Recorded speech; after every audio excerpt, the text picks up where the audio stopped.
Marcos capítulo de número 12. Nós vamos ler a partir do versículo de número 18. Hoje eu quero falar sobre o Deus dos vivos. Se você quiser anotar, anote isso. O Deus de vivos, ou dos vivos. Eu prefiro o Deus de vivos. O Deus de vivos. Porque Deus não é Deus de mortos, Deus é Deus de vivos. E eu quero falar sobre o Deus de vivos. Marcos capítulo de número 12. A partir do versículo de número 18. Localize, por favor. E eu vou ler até o versículo de número 27. Está na tela aí. Marcos 12, 18 a 27. Nós estamos estudando, para quem está nos visitando hoje, nós estamos estudando o Evangelho de Marcos. Na verdade, estamos há cerca de 9 meses estudando o Evangelho de Marcos. Já vamos para quase um ano estudando esse Evangelho. Hoje nós estamos no capítulo de número 12. E versículo 18 diz assim, preste bem atenção na leitura da palavra. Então os saduceus, que dizem que não há ressurreição, aproximaram-se dele e perguntaram-lhe dizendo: Mestre, Moisés nos escreveu que se morresse o irmão de alguém e deixasse a mulher e não deixasse filhos, seu irmão tomasse a mulher dele e suscitasse descendência a seu irmão. Ora, havia 7 irmãos, e o primeiro tomou a mulher e morreu sem deixar descendência. E o segundo também a tomou e morreu, e nem este deixou descendência. E o terceiro da mesma maneira.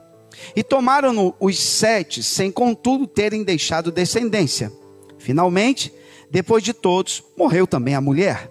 Na ressurreição, pois, quando ressuscitarem, de qual destes será a mulher? Eu vou repetir a pergunta que eles fizeram a Jesus.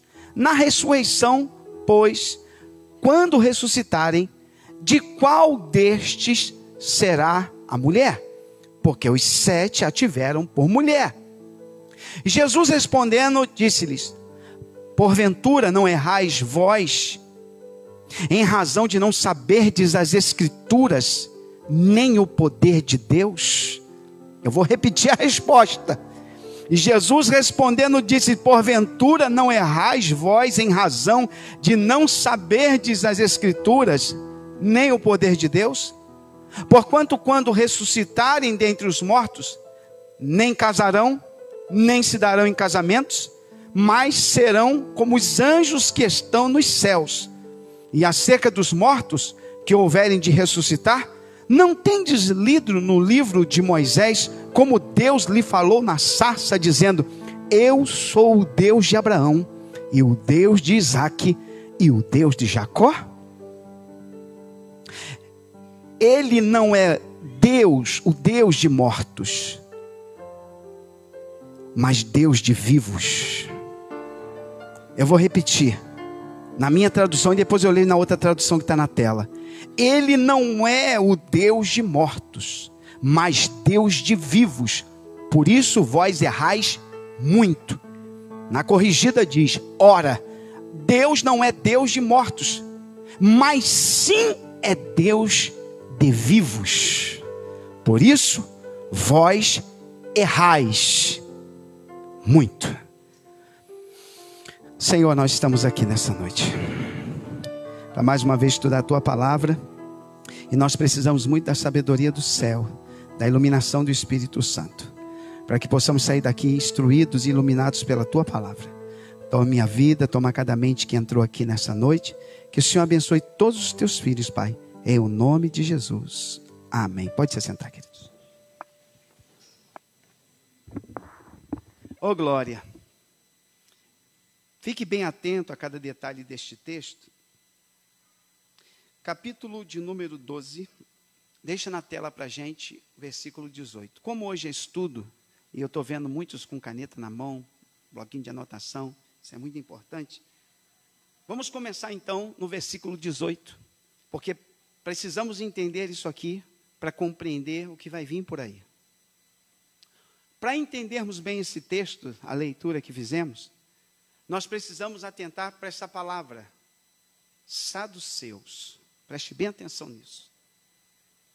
Então, os saduceus. No Evangelho de Marcos, é a primeira vez que faz menção desse grupo. No Evangelho de Marcos, é a primeira vez que esse grupo é mencionado. E para a gente entender isso aqui que eu li com vocês, nós precisamos entender quem são eles. Quem são os saduceus? Aquilo que eu falei na semana passada, eu torno a falar hoje. Existe um período da Bíblia que a gente chama de período interbíblico, que é o período entre o Antigo Testamento e o Novo Testamento. Chamamos esse período de período interbíblico, que é o período entre os dois testamentos. Esse período não é muito pequeno, não, é 400 anos de história, desde Malaquias até a chegada de João Batista. Nós temos cerca de 400 anos de história. Esses 400 anos de história não estão na Bíblia. Nós não temos a história desses 400 anos na Bíblia, na nossa Bíblia. Mas nós temos alguns livros, inclusive na Bíblia Católica, que não é a nossa Bíblia, a Bíblia Católica, eles têm pelo menos 2 ou 3 livros, se eu não estou fugindo agora à memória, que contam um pouquinho desse contexto, desse tempo. Dentre esses livros que destacam esse tempo, nós temos na Bíblia Católica, 1 Macabeus e 2 Macabeus. O livro de Macabeus é um livro que retrata esse contexto histórico desse período. Mas nós não temos os livros de Macabeus como inspirados. Como fonte histórica, é muito interessante. Ele me traz informações históricas que eu não sabia. Mas como doutrina não serve para nós. Não serve para nós. E eu não vou me deter nisso e não vou explicar o porquê. Mas não serve como doutrina para nós. Mas serve como história. E por que eu estou falando isso? Porque esse grupo, chamado de saduceus, é um grupo religioso. Diga comigo assim, grupo religioso. Eles são religiosos. Eles surgiram nos tempos de Macabeus. Há cerca de 200 anos antes de Jesus, surge essa seita chamada de saduceus. Lembra que eu falei semana passada, e hoje nós estamos aqui num estudo bíblico, que entre os judeus religiosos haviam vários grupos religiosos? Quem se lembra? Os fariseus, os essênios, os zelotes, os herodianos e os saduceus. Quem eram os saduceus? Então nós já aprendemos que os saduceus é um grupo religioso judaico. Esse grupo religioso, Fernanda, era o grupo religioso judaico mais rico do judaísmo. Eles eram os mais ricos, era a aristocracia judaica, era a nata judaica, eram os mais ricos. Quem eram eles? Eles estavam mais em Jerusalém, por isso que você não vai encontrar Jesus conflitando com eles na Galiléia. Eles não estão lá, na Galiléia estão os fariseus, mas os saduceus, a sede deles é em Jerusalém. Então Jesus está em Jerusalém, vai confrontá-los. Os saduceus estão em Jerusalém, eles controlam o templo religioso. A maior parte do Sinédrio, que nós estamos estudando aqui então, Sinédrio, o que era, pastor? Era um grupo de 70 judeus, homens eruditos, mestres da lei, conhecedores da lei, que se reuniam como se fosse num concílio para decidir coisas acerca de Israel. Era chamado de Sinédrio. Jesus foi julgado no Sinédrio, foi levado para o Sinédrio e condenado no Sinédrio. O Sinédrio era composto de 70 judeus. A maior parte do Sinédrio era de gente dos saduceus. Eles eram muito ricos, respeitados. Eles eram, a maior parte dos sacerdotes do templo eram de saduceus. E Jesus, quando entra no templo, lembre-se disso, por isso que é importante fazer essa introdução. Lembra que quando Jesus entrou no templo, Jesus entrou derrubando as mesas dos cambistas, expulsando os que vendiam no templo. E a quem Jesus afrontou ali? Quem ganhava dinheiro com o comércio do templo? Quem enriquecia com a venda de animais no templo? Quem enriquecia com a venda de sacrifícios no templo? Os saduceus. Este grupo que Jesus afronta quando Jesus entra no templo e começa a derrubar as mesas dos cambistas, expulsar os vendedores e dizer: esta casa será chamada casa de oração. Ele está afrontando quem? Os líderes daquele templo, que são os saduceus, que são os homens ricos, os sacerdotes, os religiosos da época. Então, falar sobre os saduceus, a gente precisa falar um pouquinho sobre eles, porque eles eram arrogantes, eles eram prepotentes, eles achavam que só eles eram donos da verdade. Eles não criam, preste bem atenção para você entender o que é os saduceus, para você entender o que vai vir por aí. Eles só criam nos 5 primeiros livros da Bíblia. Eles só criam em Moisés. Então eles só criam em quem? Em Gênesis, Êxodo, Levítico, Números e Deuteronômio. Só no que chamamos de lei. Eles chamavam o livro da lei. Eles só criam no livro da lei. Quando falava com eles no livro de Isaías, eles descartavam. O livro de Jeremias, eles descartavam. O livro de Ezequiel, eu não acredito. Eles não criam nos Salmos, nos Provérbios, em Eclesiastes. Eles não criam nos profetas menores, nos profetas maiores. Eles não criam em nenhum desses livros. Eles só criam nos escritos de Moisés. Está dando para entender? Vai pegando essas informações, que isso aí vai fazer você entender muito mais o conteúdo que está vindo por aí. Então, eles eram religiosos, mas não acreditavam, olha que perigo, em ressurreição dos mortos. Para eles, morreu, acabou. Não acreditavam em demônios, não acreditavam em anjos, não acreditavam em espírito, não acreditavam em vida eterna. Eles eram totalmente céticos com relação a essas coisas. Para eles, demônio não existe. Para eles, anjos não existem. Para eles, não há ressurreição de mortos. Nada disso. Eles são céticos.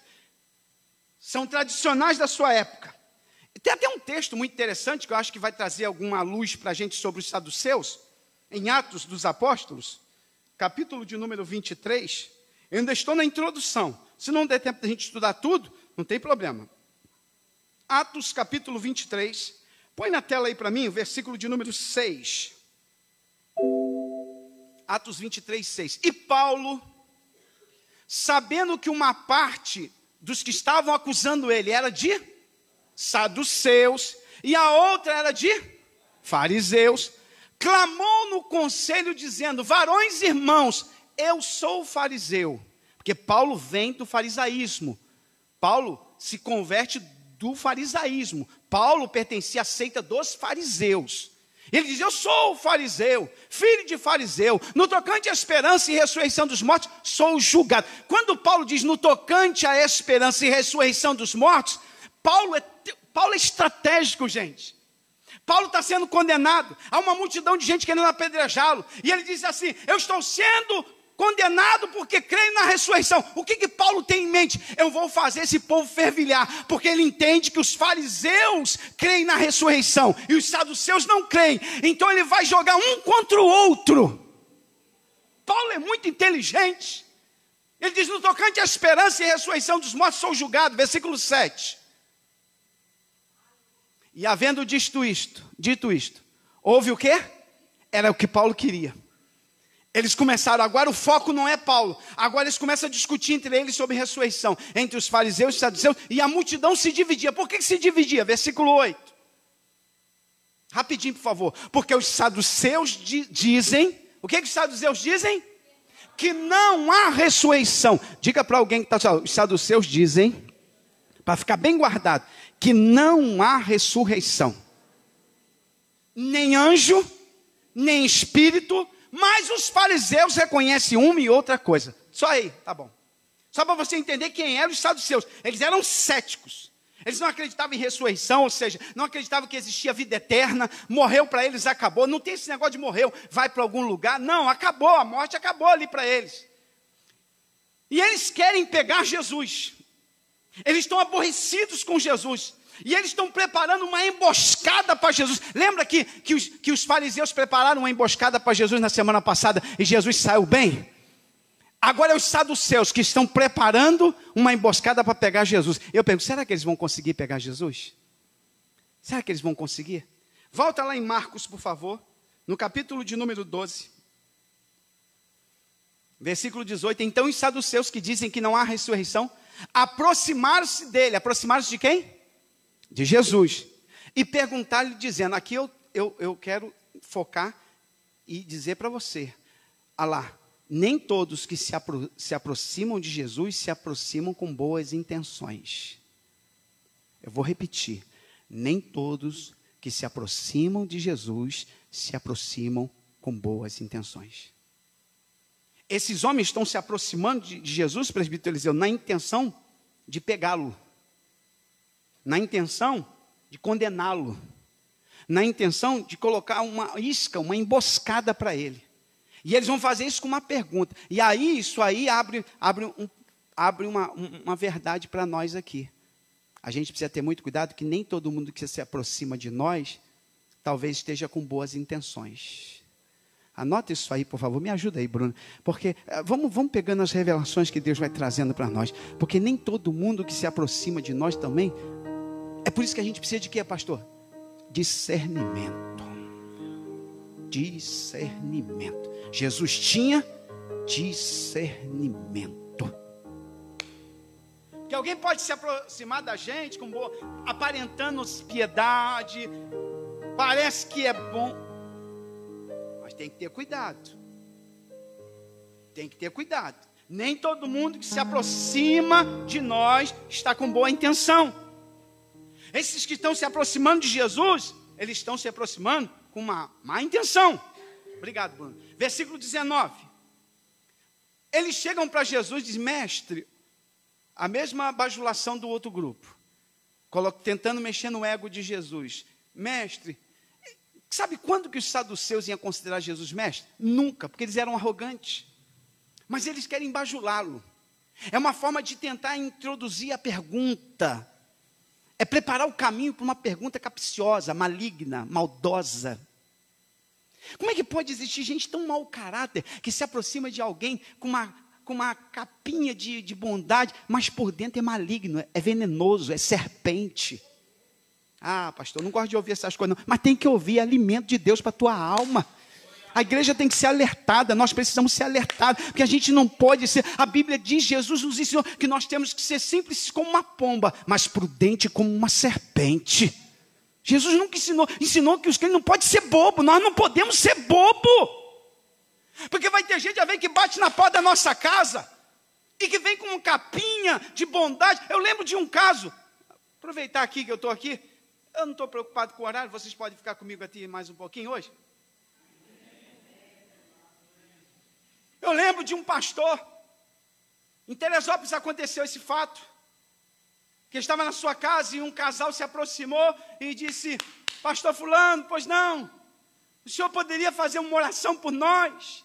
Nós estamos para casar, e nós não somos daqui, mas ficamos sabendo que o senhor é pastor, que a sua esposa é missionária. Será que o senhor não podia fazer uma oração por nós? Claro, pois não. Abriu o portão, entrou, entra aqui em casa, vamos, entra aqui, entra na sala. Colocou eles na sala, fechou a porta da sala. Quando fechou a porta, o rapaz meteu a mão na cintura, tirou uma pistola e disse, é um assalto.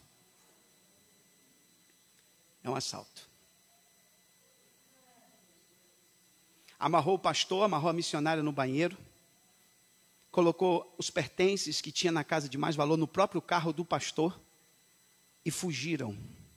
E até hoje não foi encontrado esse casal, que levou os pertences da família do pastor. Chegaram em casa, encontraram o pastor e a missionária amarrados no banheiro, porque abriram a porta para receber uma pessoa que eles não conheciam, que se diziam ser pessoas boas e só queriam uma oração. Diga para alguém que está falando, tenha muita vigilância. Tenha muito cuidado. Cuidado. A gente precisa ser prudente. Prudente. Como uma serpente. Jesus ensinou. Porque nem todo mundo que se aproxima de nós se aproxima com boa intenção. E o diabo não vem com um garfo na mão e soltando fumaça na narina e 2 chifrão, não. Vermelho com chifre. Não, tem nada disso. Às vezes o diabo vem bem vestido, arrumado, com uma palavra. Oh, quem está me entendendo, diga glória a Deus. Então tem que ter cuidado, irmão. Tem que ter cuidado.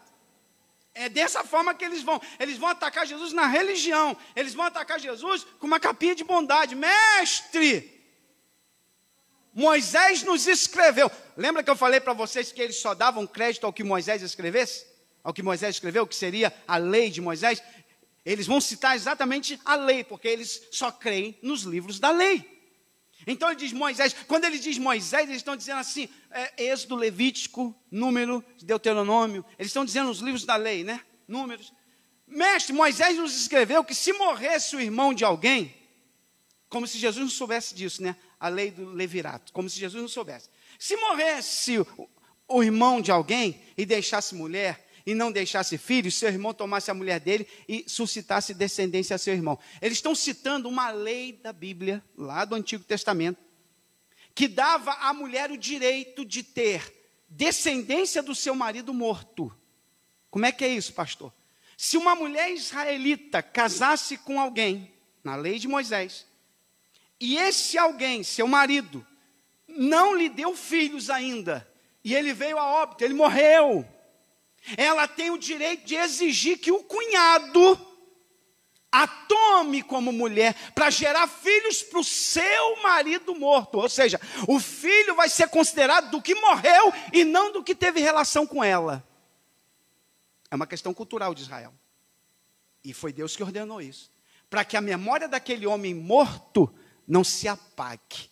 E quando fosse considerar filho, é filho de quem? Ia dizer filho do que morreu. Está dando para entender? Vocês querem ver isso na Bíblia?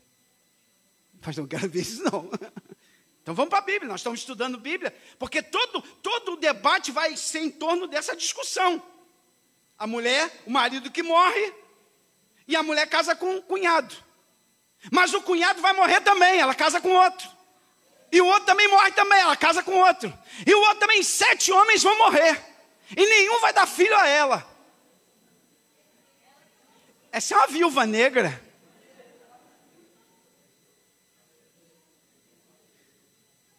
Eu vou mostrar isso para você na Bíblia. Eu tenho que mostrar para você na Bíblia.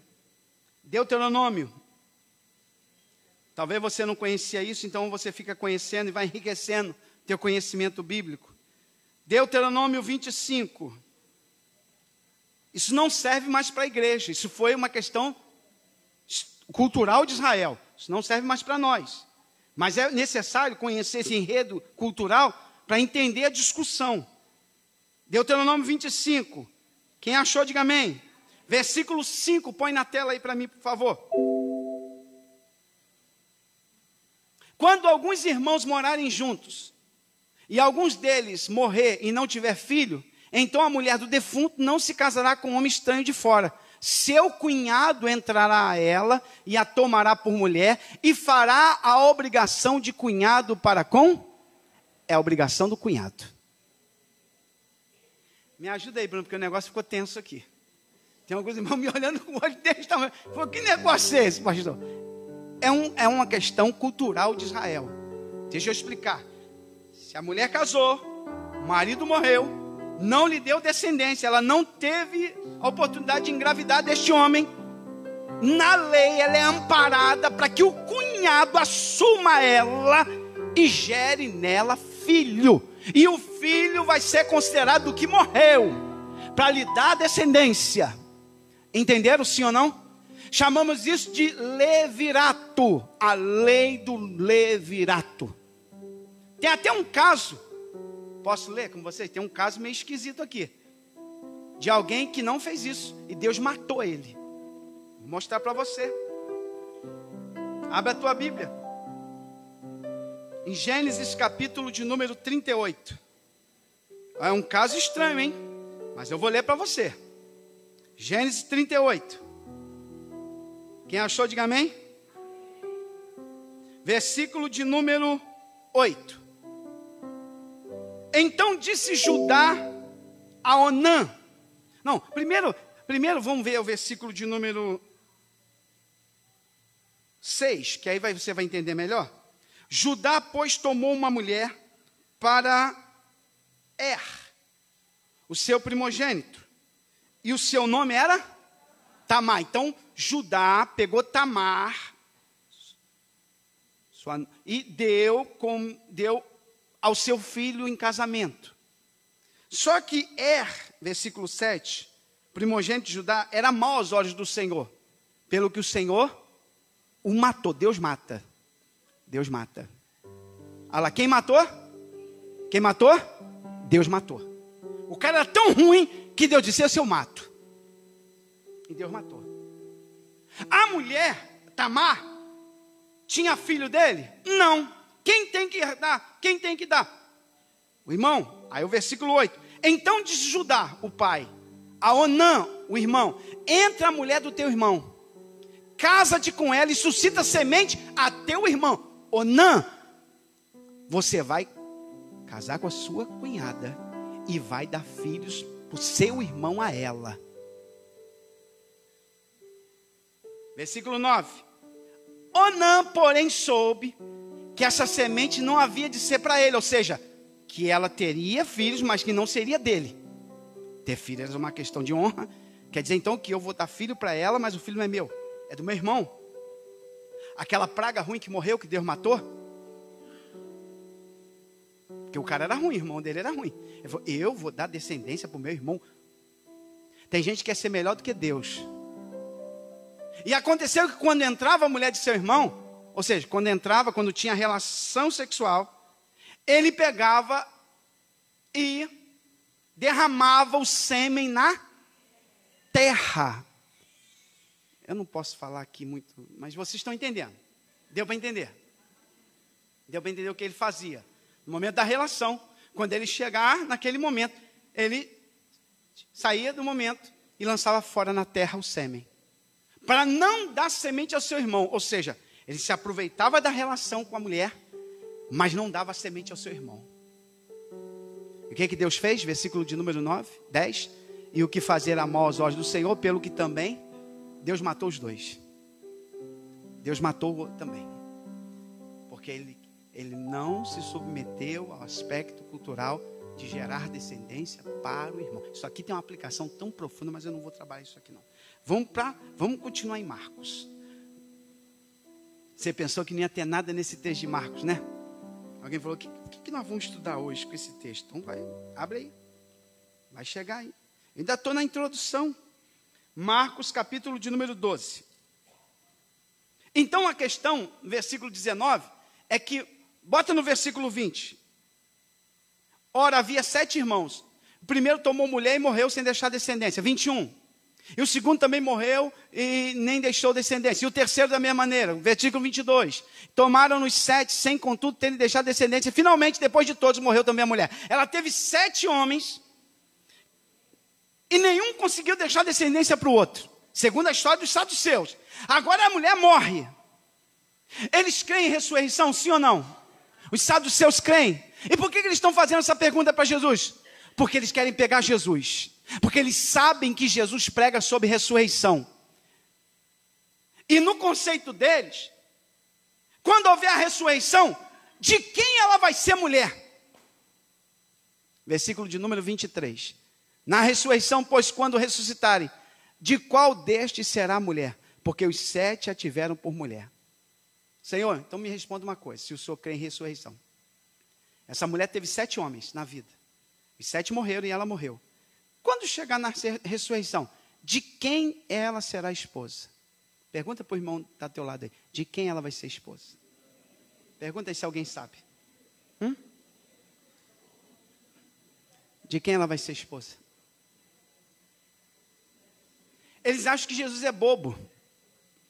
Pegamos Jesus, agora ele não tem saída. Porque no conceito deles, o casamento não se finda na terra. Mas ainda que eles não creem em ressurreição, esse é o conceito dos fariseus. Por que eles estão falando? Porque os fariseus acreditavam em casamentos celestes.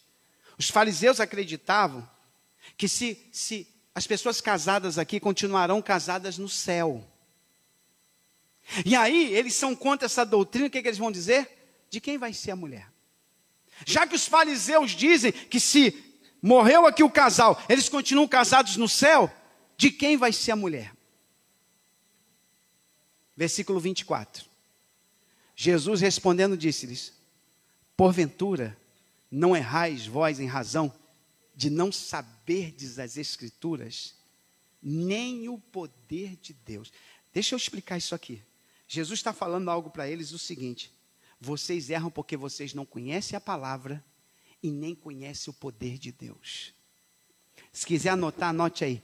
Erram porque não conhecem a palavra e nem conhecem o poder de Deus. O cerne do problema deles é a ignorância. Querer interpretar a Bíblia sem o poder de Deus é um perigo. Irmão, deixa eu abrir um leque aqui. Só tem como interpretar a Bíblia no poder de Deus. É Deus que capacita o crente a entender a palavra. Eles eram experts em Bíblia. Eles tinham os canudos, os mestrados, os pós-doutorado. Eles tinham tudo, mas eles não conheciam a palavra na essência. Mas aqui nesta noite, mesmo o povo tão leigo como nós somos, nós temos a revelação de Deus. Quem tem a compreensão de Deus, diga glória a Deus. Quem aqui nesta noite tem a revelação de Deus, diga glória a Deus. Porque Deus abre o nosso entendimento para a gente compreender coisas tão, às vezes, que é tão difícil para alguém que estudou tanto. Mas Deus revela os seus pequeninos. Deus revela o seu pequeno rebanho. Ele diz, vocês erram porque vocês não conhecem as Escrituras. Mas espera aí. Eles eram os ensinadores das Escrituras. Jesus disse, vocês não conhecem.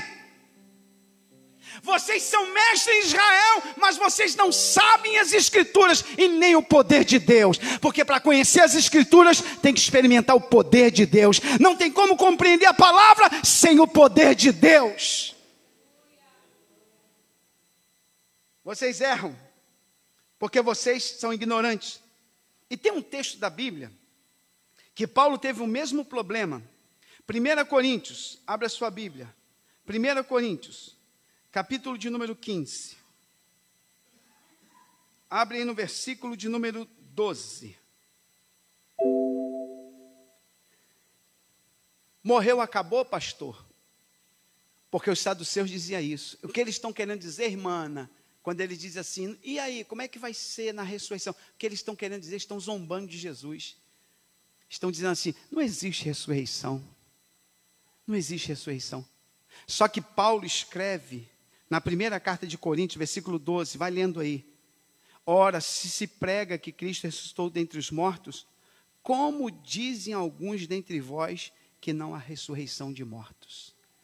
Deixa eu falar uma coisa aqui.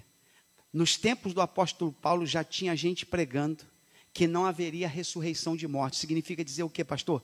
Morreu, acabou. O sepulcro é o fim da história humana. Ali é o final da história. Não, está muito enganado. Pega na mão de alguém e diga assim, nosso final não é aqui. Não é aqui não. Aqui é só uma passagem. Aqui é só uma passagem. Quando a gente descer a sepultura é que vai começar a nossa verdadeira história. Tem alguém ouvindo a voz de Deus aqui? Não, pastor, morreu, acabou. Você está enganado. Não se deixe levar por essa corrente teológica maligna. Morreu, acabou, morreu, findou. Não. Há uma palavra na Bíblia chamada ressurreição. E essa ressurreição acontece quando, pastor? A partir do momento que descemos a sepultura. Há um poder de Deus que ressurge-nos dos mortos, oh glória. Deus nos tira do sepulcro, nos tira com vida, oh glória. Não, Deus não é Deus de mortos, Deus é Deus de vivos. Ninguém fica morto na presença de Deus. Olha o texto de Coríntios. E se não há ressurreição, versículo 13, também Cristo não ressuscitou. Então, se não há ressurreição, Cristo não ressuscitou dos mortos. Se Cristo ressuscitou, versículo de número 14. E se Cristo não ressuscitou, logo é vã a nossa pregação e também é vã a nossa fé. Assim somos também considerados como falsas testemunhas de Deus, pois testificamos de Deus que ressuscitou a Cristo, ao qual, porém, não ressuscitou, se na verdade os mortos não ressuscitam. Ou seja, se os mortos não ressuscitassem, Jesus não tinha ressuscitado. Jesus ressuscitou no terceiro dia, para quê, pastor? Para provar para nós que aqueles que creem nele ressuscitarão.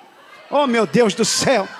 Oh glória, quem está recebendo esta palavra? Ele disse a Marta e Maria lá naquele momento que Lázaro estava morto. Ele disse, aqueles que creem em mim, ainda que estejam mortos, viverá. E quem crê em mim, nunca verá morte. Oh meu Deus do céu, tem alguém crendo nessa palavra? Diga glória a Deus. A morte não é o fim da nossa existência. A morte é o início da nossa eternidade com Deus. Me dê uma prova, pastor, de que os crentes vão ressuscitar dos mortos. Jesus é a nossa prova maior. No terceiro dia ele ressuscita, como? Com um corpo como o nosso, claro que glorificado. Não como o nosso, mas que dava para perceber que era um ser humano, uma pessoa. Jesus ressuscitou.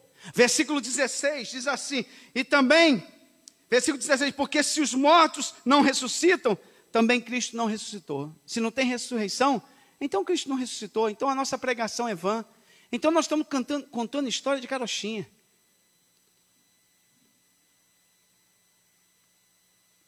Versículo 17 diz, e se Cristo não ressuscitou, é vã a nossa fé, e ainda permanecemos nos nossos pecados. Então significa dizer que o quê? Irmã Rosimar, quando nós descermos à sepultura, o poder de Deus que está sobre nós vai nos redimir. O corpo volta ao pó, mas a alma e o espírito é redimida pelo Senhor e já vai para a eternidade com o Senhor. Quem pode dizer glória a Deus? Vamos voltar lá em Marcos. É isso que Jesus quer ensinar. Marcos capítulo de número 12. Versículo 25 diz, porquanto, quando ressuscitarem dentre os mortos, nem casarão, nem se darão em casamentos, mas serão como os anjos que estão nos céus. Deixa eu explicar isso aqui. Jesus está dizendo, Fernanda, que é quando nós ressuscitamos dos mortos, não há mais casamento. Tem algumas pessoas que vão dizer, glória a Deus, aleluia. Algumas pessoas, né? Eu sinto me informar que eu não falaria isso. E não é porque eu estou na presença dela, não. Que eu queria continuar casado com ela no céu também. Mas eu sinto informar para nós que no céu não se dá em casamento. O casamento é uma instituição terrena. Serão uma só carne. Carne fala de terreno. O Senhor não disse assim, serão os dois um só espírito. Porque se fosse um só espírito, nós iríamos para o céu juntos. Mas é uma só carne. A carne perece. A carne é temporária. A carne é terrena. Então, casamento é algo terreno. Casamento é algo que Deus criou aqui na terra. Quando nós subirmos para o céu, não haverá mais casamento. Nós vamos viver na eternidade e não vai precisar de casamento na eternidade. Não se casarão, nem se darão em casamento, mas serão como anjos nos céus. Como é que vai ser no céu? Não sei. Só sei que não vai ter casamento. Não vai ter relação sexual no céu. Não vai ter procriação. As mulheres não gerarão mais filhos. Não há mais isso no céu. Essa dimensão que vamos viver eternamente não precisa mais dessas coisas. Aí lembrei agora da cultura egípcia, que quando o faraó morria, a esposa de faraó era sacrificada. Para que para onde faraó está indo, ela vá junto com ele. Até os animais de faraó eram sacrificados. Por isso que nas tumbas, que são as pirâmides, era colocado tesouros, era colocado comida. Por quê? Porque faraó, para onde ele está indo, por isso que a pirâmide é um topo, ela está apontando para uma dimensão, a tumba de faraó apontando para uma direção, é que eles acreditavam que ele sairia daquela esfera, iria reinar em outro lugar, e a esposa precisava estar ao seu lado. Então, quando o faraó morria, ela era sacrificada para morrer junto com ele. Mas quando a esposa dele morria, ele casava com outra, tá? Eu sabia que as mulheres iam protestar sobre isso. Eu sabia. Porque quem governa é faraó. Mas eu sinto lhe informar que para onde faraó for, ele não pode governar. Não há casamento, não há relação sexual. Não há. Aí Jesus vai dizer isso, Marcos 12, 25, vamos ler juntos numa só voz? Porquanto, quando ressuscitarem dos mortos,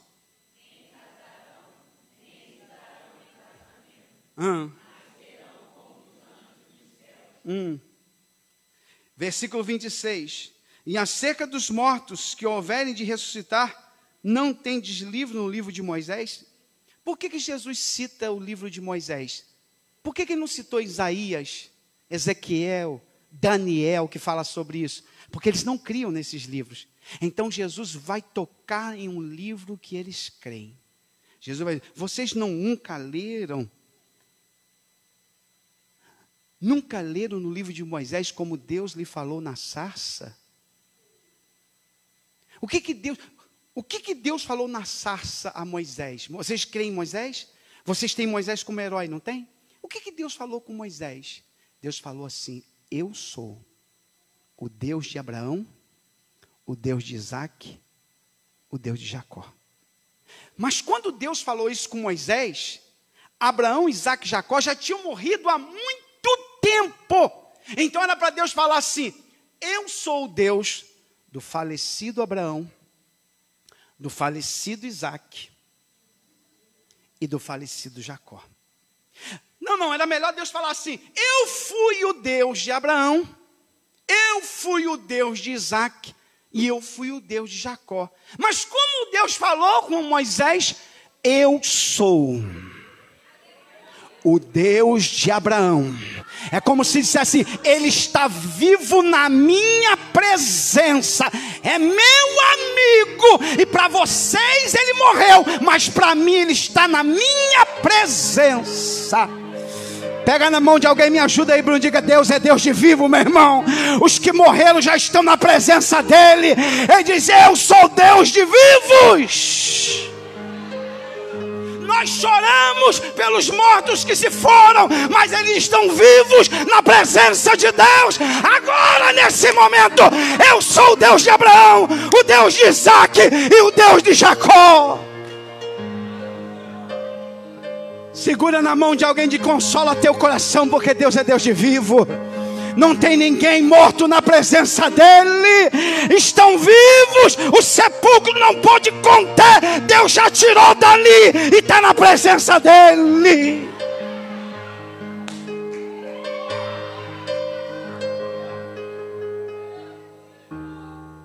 Não tem deslido. Vocês são tão inteligentes com relação à palavra, não tem deslido o que Deus falou na sarça, mas Jesus foi cirúrgico. Vocês nunca viram o que Deus falou na sarça a Moisés? Vocês nunca perceberam o que Deus falou? O que Deus falou? Eu sou o Deus de Abraão. Ele não disse eu fui o Deus de Abraão, e ele nem disse assim, eu sou o Deus do falecido Abraão. Ele disse, eu sou o Deus do meu amigo Abraão. Eu sou o Deus do meu amigo Abraão. Em outras palavras, ele está aqui comigo, é o meu amigo Abraão. Eu sou o Deus de Isaac, eu sou o Deus de Jacó. Eu sou Deus de gente que está viva, aleluia. Deus é tão vivo que vocês conhecem as escrituras, que teve um dia que Moisés desceu e veio falar com Jesus no monte. Vocês sabem disso. Mas Moisés não morreu? Mas na presença de Deus está vivo. Porque quem morreu em Cristo está vivo. Quem morreu em Cristo está vivo. Vivinho.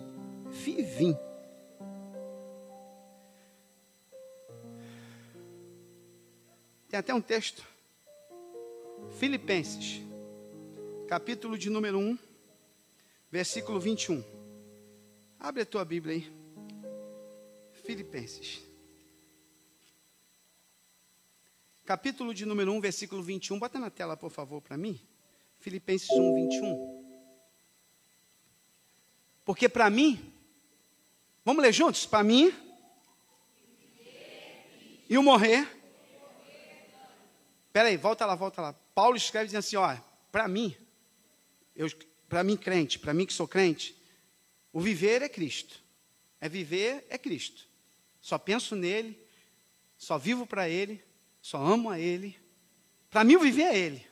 E se eu morrer? Estou no lucro. Morrer para mim não é prejuízo. Morrer para crente não é prejuízo. Morrer para crente é lucro. Morrer para o ímpio é prejuízo.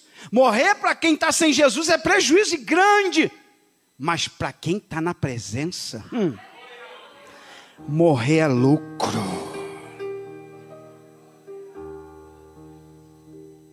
Versículo 22 diz assim: mas se o viver na carne me der fruto da minha obra, não sei então o que devo escolher. Versículo 23. Mas estou de ambos os lados estou em aperto. Tenho o desejo de partir e estar com Cristo. Porque Paulo entende que quando o crente partir, aí é morrer. Imediatamente, ele já está com Cristo.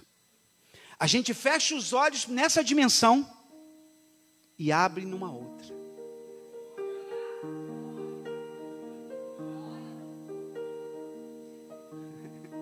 Não existe sono da alma, isso é coisa de adventista. Nós não somos adventistas. Sono da alma, a alma está dormindo, não tem ninguém dormindo. Quem morreu sem Cristo está queimando no inferno, está pedindo misericórdia, está gritando e rangendo os dentes. Se não tem dente, range a gengiva. Não tem essa não, meu filho. Está queimando, está dizendo misericórdia. E eu vi um autor dizendo que as orações mais sinceras são feitas no inferno. As orações mais sinceras são feitas no inferno. Eu quero voltar, eu quero sair daqui. Não tem mais saída, não tem mais jeito. Desceu a sepultura, só tem dois caminhos.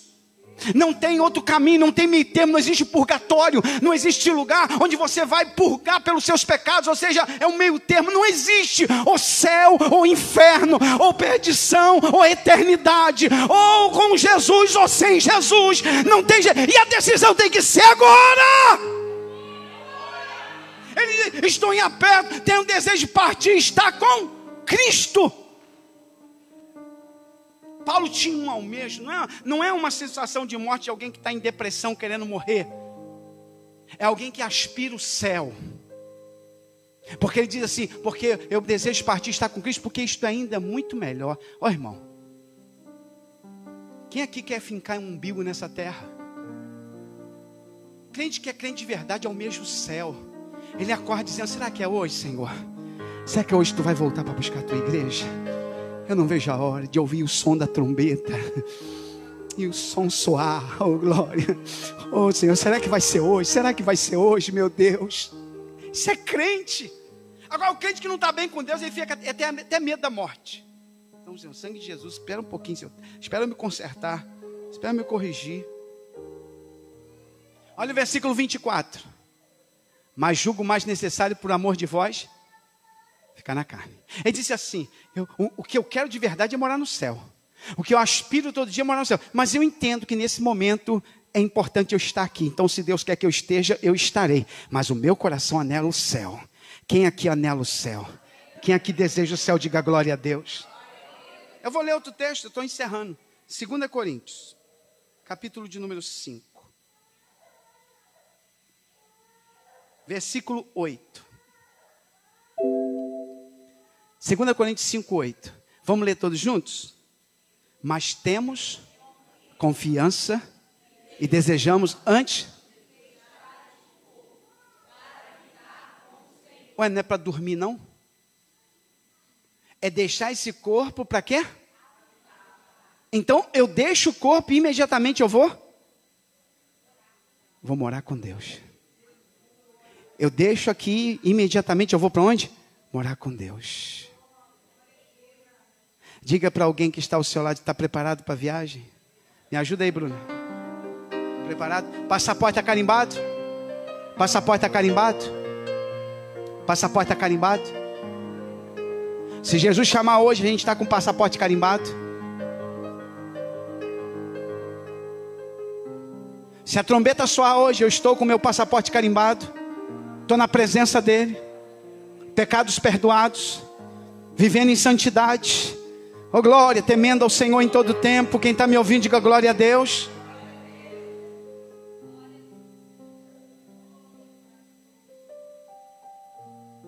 Eu encerro. Estou dentro, falta 10 segundos para eu terminar, é o que eu tenho de tempo. Marcos capítulo de número 12, é isso? Para encerrar. Vamos ler todos juntos o versículo 26 para a gente encerrar? E acerca...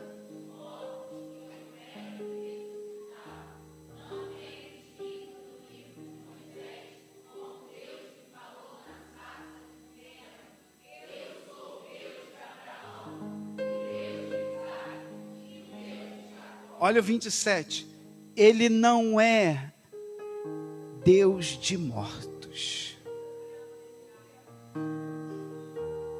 mas Deus de vivos. Por isso vocês erram muito, por achar que morreu, acabou. Por achar que aqui se fez, aqui se paga. Por achar que o inferno é aqui mesmo. O inferno é aqui mesmo.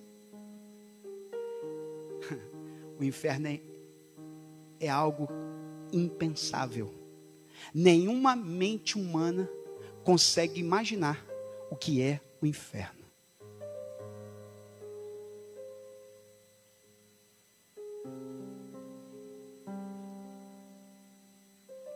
Deus não é Deus de mortos. Deus é Deus de vivos. Deus é Deus de vivos. E os que morreram estão com Cristo vivos. E os que morreram estão com Cristo vivo. Eu ainda tenho tempo de ler um texto? Para encerrar? Já falei, né? Que eu ia encerrar.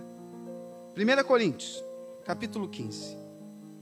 Em casa você lê, por favor, todo o capítulo 15 de Paulo aos Coríntios. Em casa. Em casa você lê. Porque não dá para a gente ler tudo. Mas em casa, Paulo trata só isso no capítulo 15. Você lê todo ele em casa. 1 Coríntios, capítulo 15. Se quiser, anote aí.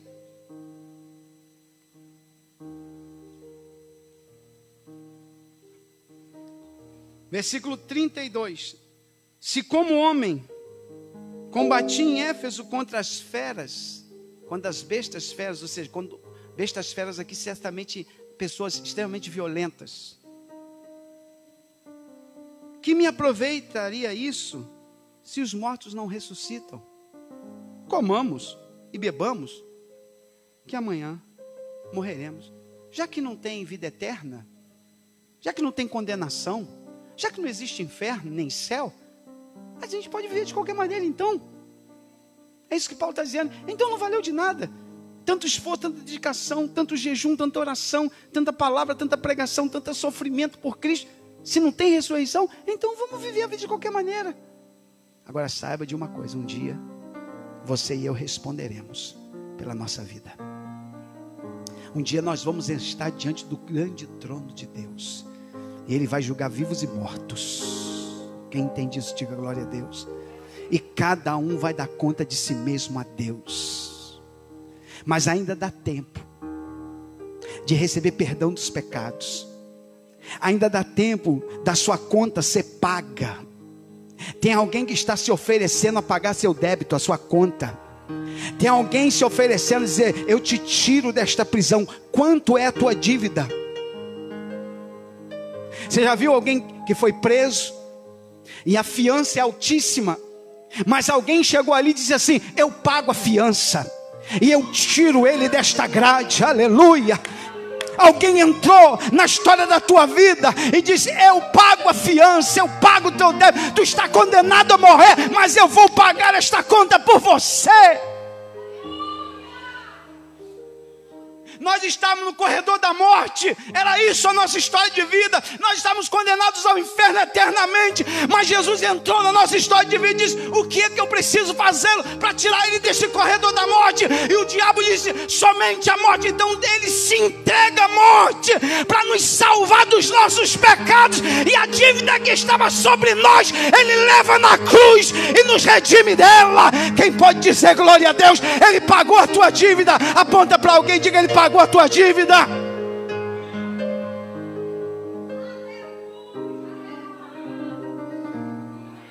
Para quê, pastor? Para te dar carro novo, para te dar casa nova, para te dar um grande sítio, para te dar um patrimônio invejável. Não! Ele pagou a conta, a dívida, para te dar vida eterna, para você ressurgir na presença dele, para você morar no céu com ele eternamente.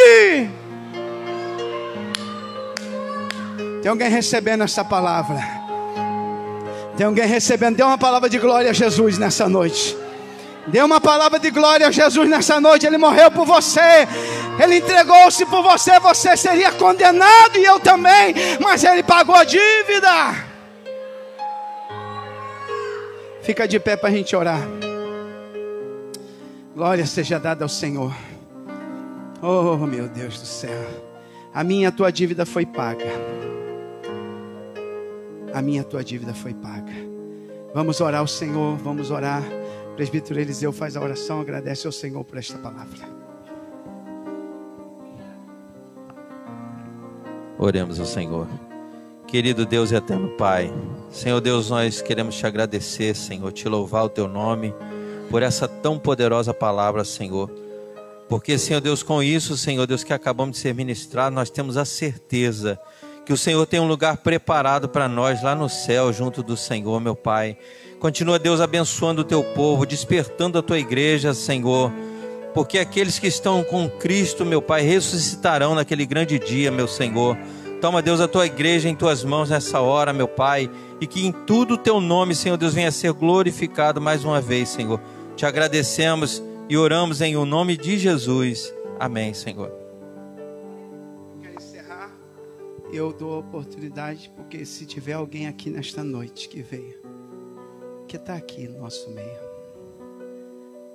que precisa tomar uma decisão por Jesus, que enquanto estiver com vida, ainda há oportunidade, há esperança. E pode ser que tenha alguém aqui que esteja afastado do caminho do Senhor, alguém que veio,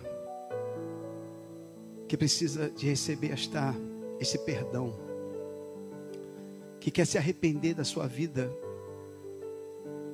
de pecados e quer se entregar a Jesus e dizer: Senhor, paga esta conta, porque eu não tenho como pagar.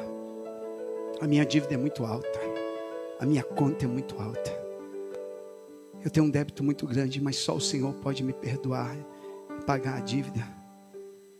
E se tiver alguém aqui nesta noite que precisa hoje tomar esta decisão, eu queria orar por você. Se tiver alguém, é só levantar uma das suas mãos e dizer: eu, pastor, porque nós vamos orar pela sua vida. Pode ser que tenha alguém aqui que deseja, que está sendo tocado pelo Espírito de Deus, pela palavra que foi dita aqui, e precisa hoje tomar uma decisão realmente com o Senhor. Se tiver alguém aqui nesta noite, é o teu momento, é a tua oportunidade, que nós estamos abrindo essa oportunidade para você. Se você estiver aqui nesta noite, é o teu momento, é a tua hora de tomar esta decisão.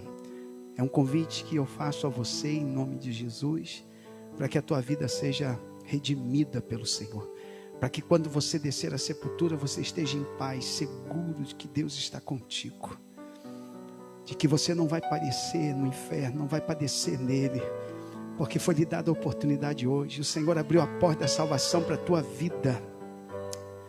O Senhor abriu esta porta para você de escape, dizendo: eu pago a tua conta, eu pago a tua dívida.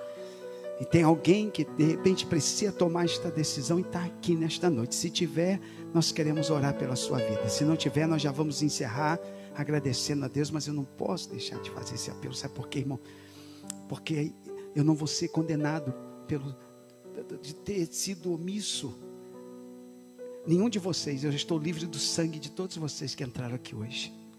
Se naquele grande dia a condenação vier, eu não serei condenado por isso, porque preguei a palavra, ensinei a verdade e abro um convite de salvação para a sua vida, para a sua alma nesta noite. Fernanda vem fazer esta oração, agradecer ao Senhor, que o Senhor abençoe cada um, que esta palavra fique gravada no teu coração nesta noite. Vamos orar. Senhor, nosso Deus e eterno Pai, somos gratos a Ti por mais essa noite, Pai, por mais essa palavra tão abençoada e gloriosa que ouvimos da parte do Senhor. Obrigada, Senhor, porque ressurgiremos, Senhor, quando o Senhor voltar, Pai. Nós estaremos contigo, Pai, eternamente. Queremos te agradecer, Pai, pelo privilégio de morarmos eternamente contigo no céu de glória. Continua, Deus, com o teu povo. Obrigada, Senhor, por esta palavra que foi pregada aos nossos corações. Leva-nos em paz, em segurança. Agradecidos somos a Ti, Pai, no nome de Jesus. Amém. Eu quero aproveitar esse momento, uns minutinhos, para a gente fazer uma oração especial em favor do Rômulo e da irmã Bruna, que eles noivaram há poucos dias, e nós queremos fazer uma oração por eles, não é isso? queremos orar e pedir que o Senhor venha confirmar, abençoar, não é verdade? Então vem cá, irmão Rômulo, irmão Bruno, que pediram para nós fazer essa oração. Nós vamos fazer essa oração. A oração nunca pode ser recusada. Nós vamos abençoar eles. Eu queria que a igreja estendesse a mão para cá. A Bruna fica ao lado do Bruno ali, do Rômulo. Isso. A igreja estende as mãos para cá. Senhor, em nome de Jesus, nós queremos orar pela vida deste casal e rogar ao Senhor, a confirmação, a bênção, a direção. Que o Senhor continue lhes orientando, dando a direção necessária, confirmando se for realmente teu querer, tua direção, tua bênção para a vida deles. E que o nome do Senhor seja glorificado nesta união. Que o nome do Senhor seja exaltado. Dá aos teus filhos a força, a sabedoria, a graça. Conserva eles na tua presença, firmes na tua presença. E que o nome de Jesus seja sempre glorificado na vida dos teus filhos, Pai. Nós abençoamos em o nome de Jesus. Amém. Vamos aplaudir o Senhor. Estenda as tuas mãos, que o grande amor de Deus, nosso Pai, a graça de Jesus Cristo e a comunhão do Santo Espírito seja sobre toda a igreja e todos digam. Amém. E a vitória é nossa. Então cumprimenta alguém que está do seu lado com a paz do Senhor. Que Deus abençoe a todos.